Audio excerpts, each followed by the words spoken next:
Thank you. I'm going to exploit that natural hush to introduce our last keynote for the day. Professor Lyndsey Stonebridge's work focuses on 20th century and contemporary literature and history, human rights and refugee studies, drawing on interdisciplinary connections between literature, history, politics, law, and social policy. Her work has long been concerned with effects of modern violence on the mind in the 20th and 21st century. Examples of this work include The Destructive Element, reading Melanie Klein, the writing of anxiety. Her more recent research has focused on creative history and responses to that violence, the judicial imagination, writing after Nuremberg, and, shameless plug, Placeless People, writing rights and refugees. The interdisciplinary focus on Professor Stonebridge's work is key to her wider project to recast global histories of human rights and justice across a broad and comparative modern moral and political canvas, such, for example, as in her current collaborative Global Challenges project with refugees and their host communities in Lebanon, Jordan, and Turkey. And that's the project called Refugee Host. Please join me in welcoming her for her talk, which is Words of Fire, Creative Citizenship, and the Right to Have Rights. Thank you. It's a real honour to be here. I've been in touch with the Creative Interruptions project for some years now. And I don't think, I'm sure you said this already, Sarita, but when you started the project, we were all quite as aware of how grim everything was going to get over the last 4 years. But I think I'm one of many when I say it's been really good to know that this project has been working and creating. And I think what's particularly important to Creative Interruptions for me is the way it moves away from very comfortable models of creative humanitarianism towards demonstrating how collective acts of imagination are creating new terms for rights and citizenship, which is what I want to talk a bit about today. And I'm particularly concerned, I have been concerned in my recent work, particularly with refugee hosts, about the tension or gap there seems to be between, on the one hand, the language of universal human rights or global citizenship, or the fiction of some kind of global citizenship that is plausible and operable. And that sense that we still want to be able to say we share the same dream, but in those different languages and coming from different places. That, on the one hand, which is part of the ambition, as I see it, of Creative Interruptions. And on the other hand, the way that the exclusions of citizenship are getting more and more extreme and more pronounced and more silenced. So there's a tension between wanting to claim kind of justice in local political contexts and the ambitions of human rights. And I'm a literary historian, I'm a comparative literary person. I spend half my time in a literature department, the other half in the law school, and the other part in the Institute of Superdiversity at Birmingham. And so I want to talk a bit about a poem, to get to this question through a poem. I first came across this poem when I heard it being spoken at the first meeting after the Grenfell fire, on the first meeting of Royal Kensington, I can't even say it, Royal Kensington Chelsea Borough Council on the 19th of July. I wasn't there. I'm coming at this poem as an interloper, and I come at that with all the kind of caution as an interloper. But I came to this poem, as we do these days, because I was following the meeting on Twitter on a train. And an ex-student of mine, who's now an activist around that, Seraphima Kennedy, was tweeting with a few others. So I was watching the reporting of that meeting coming through Twitter. I was on the train going back, getting a flight back to France where my family are. And I couldn't believe what I was hearing. There was something extraordinary happening in that meeting. So I was trying to write everything down. And luckily for me, my plane got delayed at Gatwick, so I was able to tune in. It was being live streamed. Some of you will have watched that meeting at the time. So I sat in Gatwick listening to this live streaming of that meeting. And it quickly became apparent that something very extraordinary was happening in that meeting between the kind of moral turpitude of the councillors and the voices that were being heard in the council chamber that night. So after that, I tried to sort of, I picked up the newspapers the next day, thought, what's going to happen out of this, and was not surprised to find nothing much, that there was a very neutral reporting of that meeting. And then I waited a few weeks for the minutes to come out, thinking I can find out who was speaking and what poem they were speaking, because it will all be minuted. When I found the minutes, that was it. That little paragraph at the top of the second page is the account given of the testimonies that were spoken that night, and that was it. And I was thinking last night, when the historian of late colonial Brexit Britain under neoliberalism finds those minutes in years to come, it will be recorded as a document of barbarism, which is what I think it is. So I had to wait until several months until the live streaming was finally put online, and you can now go and watch it, before I was able to actually find out what was actually said and who was speaking and what the poem that so moved me was. Okay, so I'll turn to that now. Okay, so on July 19th, 2017, at the first public meeting of the Royal Borough of Kensington and Chelsea Council Fire, the numbing incomprehension of elected officials was met with an outpouring of fiercely eloquent grief and outrage. It was, as I just said, an extraordinary meeting, but not as the media reported it, because the business of democratic reason was being interrupted by unruly passion. The passion spoken was democracy for anyone who chose to hear it as such. Now, many claimed their citizenship back that evening, but few with such precision as Mabouhey Jamal Vatan, who took her seat by the microphone and began her testimony with these words. I am Mabouhey Jamal Vatan. I lived with my son and daughter in Grenfell number 10. I'm Iranian, and begin my speech with a poem by Sadi, the renowned Iranian poet. Quote, human beings are a member of a body in creation of one essence. If one member is afflicted with pain, other members will not remain in comfort. You who are indifferent to others' suffering, you are not worthy of being called a man. Vatan was quoting Zadi, the Nightingale of Shiraz's, his celebrated lines on the solidarity of human suffering from his Golistan, the Rose Garden, written in 1258 CE. Quote, you who are indifferent to others' suffering, you are not worthy of being called a man, are the last lines of the famous verse with which the poet closes the 10th tale from the 10th tale from the first chapter, The Manner of Kings. You who are mindless of others' pains do not deserve to be called human, is a more forceful translation. Now, Sadi's evocation of human connectedness has a global currency. You can find his words painstakingly woven into a carpet that now hangs on the wall of the United Nations building in New York, a gift to the world from Iran in 2005. And it's huge, and that verse I just read was in the inner circle, and it's a huge, great carpet. President Obama, or someone in his office, liked the words so much that he quoted them as part of his olive branch message, New Year message to the people of Iran in 2009, the warmest message to Iran from the United States to date, or indeed since. As Vatan spoke the poem through her translator, the council room fell very briefly silent. Yet for all its poignancy, this was not a moment when poetry made universal humanity happen, where it had been and remains absent. Vatan was doing something more creative than simply allowing her listeners the easy comfort of affirming a common humanity. Indeed, she was doing the opposite. The lines were at once a reproach, do not deserve to be called human, and a claim for the right to have rights, within an anti-nationalist, anti-racist, pro-migrant, anti-colonial polity.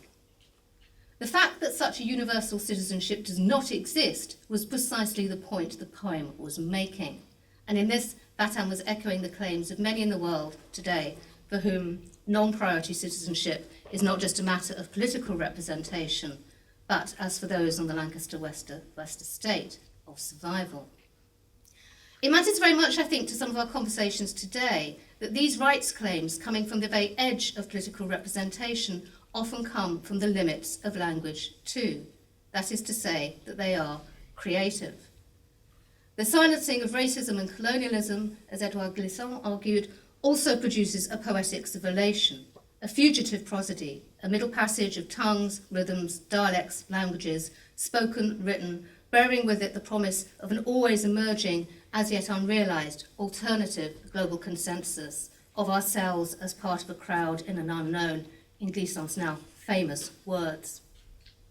Something of that unknown crowd of selves and others, a global sovereignty yet to come, was making itself heard again in the council as Vatan spoke, quoting Sadi's lines in Persian through a translation that spoke to the many Englishes in the room, some more comprehending of others.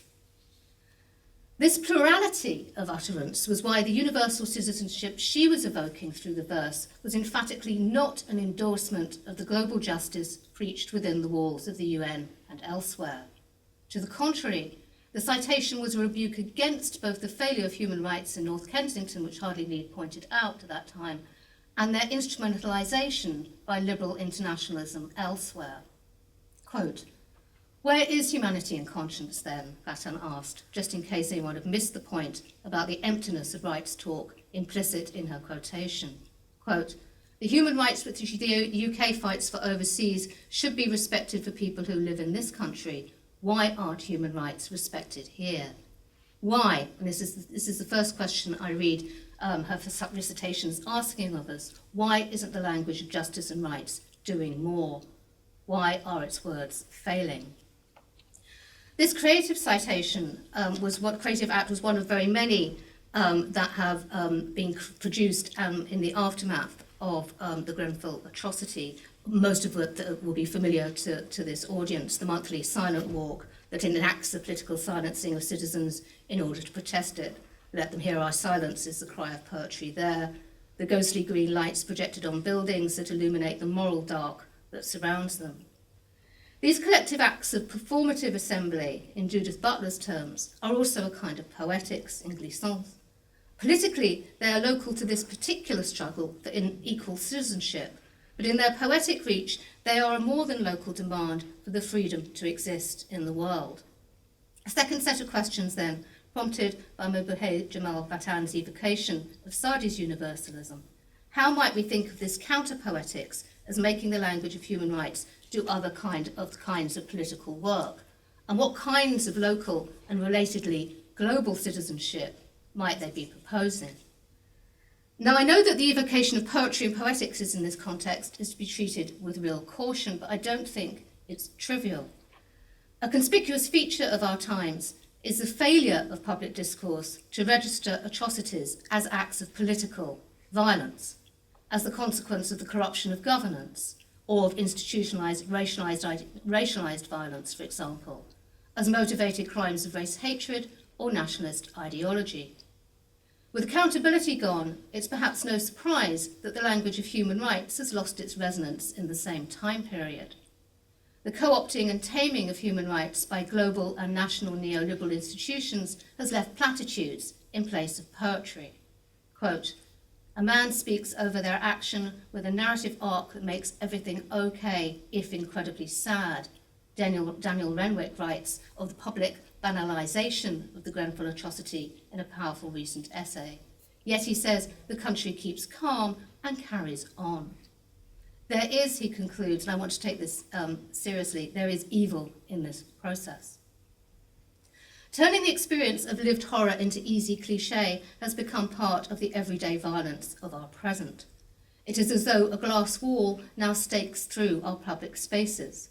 On the one hand, people can't hear themselves think for the low-key jabbering going on.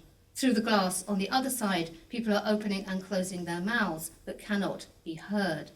Renwick's essay is called Organising on Mute.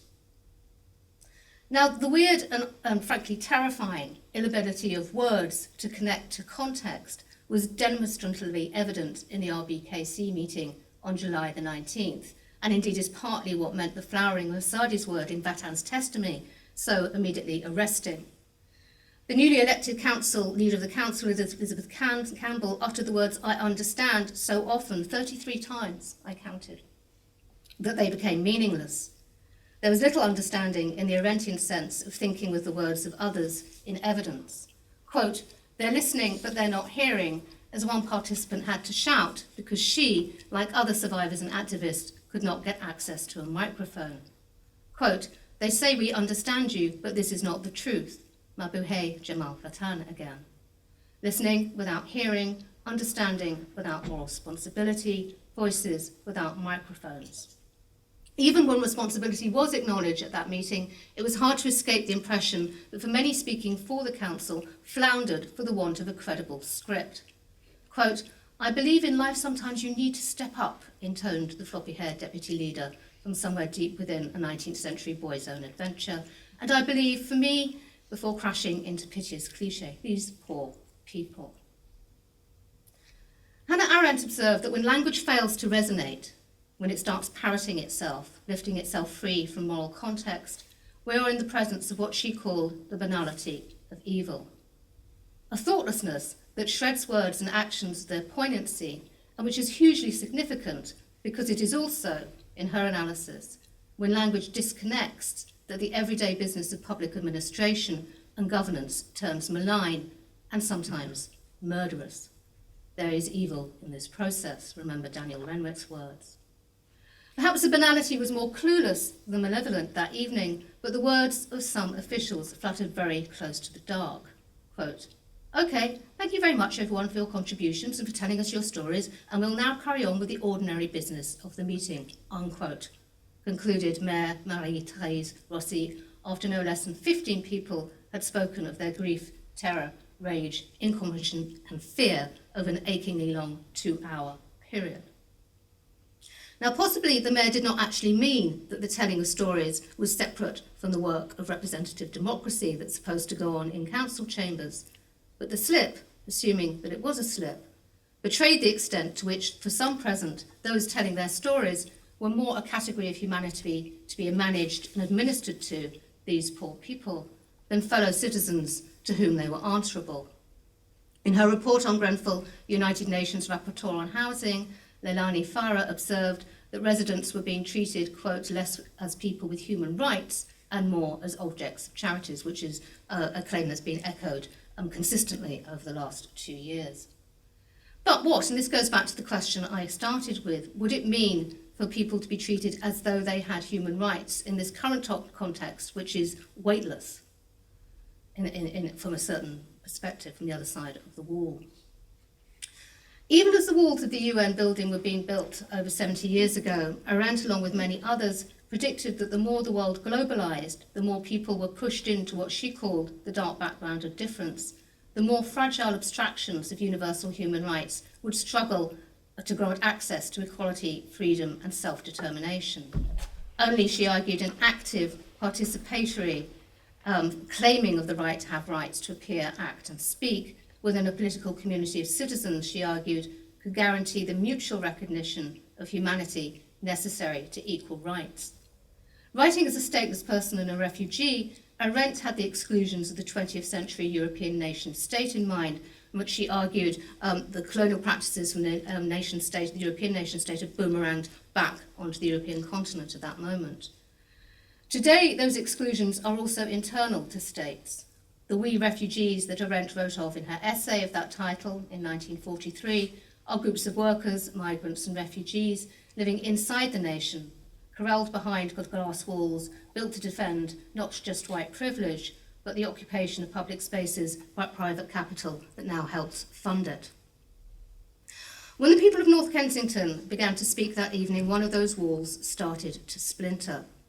A series of verbal creative interruptions filled the air and gathered force to create a community of witness and critique right in the heart of the council chamber.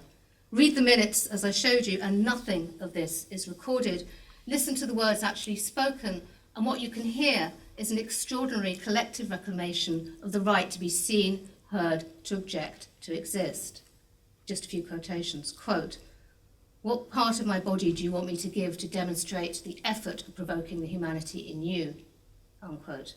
"The dead do not want you, we do not want you," unquote. Quote, "What happened to government? What happened to the history of England? What happened to all the hard work the people before you and before you and before you and before you did over and over again?" Unquote. Quote, "Unlock the doors," unquote. These utterances transformed the context in which they were spoken. Statements started to mean more than their speakers intended them to say. You cannot lock the fire, they'd locked the fire escapes for this meeting. You cannot lock the fire escape, protested one man. It's not locked, replied the mayor wearily. It's an exit, not an entrance. A pithy metaphor as any for a situation in some people, whilst not constitutionally locked out of citizenship, are nonetheless tacitly encouraged to exit rather than enter the public realm. Words doubled over, became heated, glowed, and as they did, the void that stretched beneath the ordinary business of local representative democracy came into view. You couldn't make this up, despaired another residents, but they had, and they still are. Words are actions. Poetic words are intense actions which do very, very little in the world, but just occasionally can tell us what other languages are failing to do. In linguistics, the poetic function of language is said to be at work when words conspicuously start to refer to themselves, thickening the air with ambiguity, lifting free of direct reference to context. Such ambiguity, Paul Ricoeur argued, does not necessarily suppress reference. It can also alter our relationship to reality. If the banality of our current political language lifts free of any shared sense of reality, a poetics of citizenship is perhaps one way of helping ground it back, or at the very least, as was the case in the council chamber 2 years ago, of enacting justices so they can be heard and felt for what they actually are, modern crimes against humanity. Etienne Balibar has written of the need of what he calls an intensive universality in which we might try and dream the same dream, which he says would give up the all-encompassing territorial ambitions of liberal internationalism to instead work for what he calls new interpretations of the principles of citizenships, here, there, and everywhere, close quote. These reinterpretations begin, he argues, not just with asserting rights in public, but in the collective refusal to be excluded from the right to fight for one's right, to be excluded from the right to fight for one's right. This, I think, is the front line of the internal exclusions driving the politics of resistance today. There can be no universal human rights without an active politics of citizenship. This we are beginning to understand. But to enact, which often means to create, to interrupt, the right to fight for rights is also to demand that we change the terms of both local and global citizenship. When Vatan recited Saadi in the council chamber that evening, I'd argue she was making just such a claim to active citizenship in the name of an alternative universalism. Now, the evocation of Saadi that evening also did what our political discourse is currently failing to do. It called out political and moral accountability and corruption in the name of that alternative universal citizenship. Saadi's Rose Garden is a collection of short stories. It's really brilliant. The only thing this paper has taught me is introduced me to this book. And it's a collection of short stories which detail the poet's journey through Persia, and each of those stories contains a moral lesson, each of them ending with a very ornate verse. And the verse that Vatan was quoting is known as the Bani Adam, the children of Adam, concludes the story of the poet's meeting with a notoriously unjust king, whom he encounters in Yahia's tomb in the Grand Mosque of Damascus. The lines that open that encounter from the poem read, "The dervish and the plutocrat are slaves on the floor of this threshold, and those who are wealthiest are the most needy." I kind of wish someone had cited those lines in the council chamber that evening as well. In this poem, it turns out there are spaces on the earth, and the mosque is one of them, where all are equal. And it is in those spaces that those who owe their political power to their wealth and to that of their friends who are most vulnerable. Our political institutions are currently incapable of that kind of radical equality. And nor, of course, can poems or poetics make equality or human rights actually happen.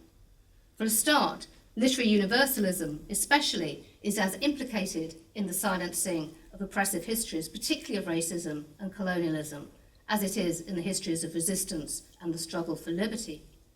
Saadi was the Persian poet of choice for the 18th century Enlightenment visionaries. Herder, the author of The Modern Idea of the Nation State, described him as a pleasant teacher of morals. Voltaire took his name for his Orientalist novel Sadi or La Destinée, and Goethe wove strands of Sadi's life and work into the West-East divan.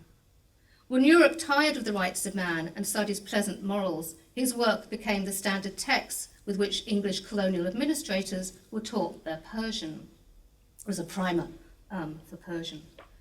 There is no translation, in other words, without violence. No universal language of humanity that's going to make everything okay if a little bit sad, that won't silence what it pretends to speak of.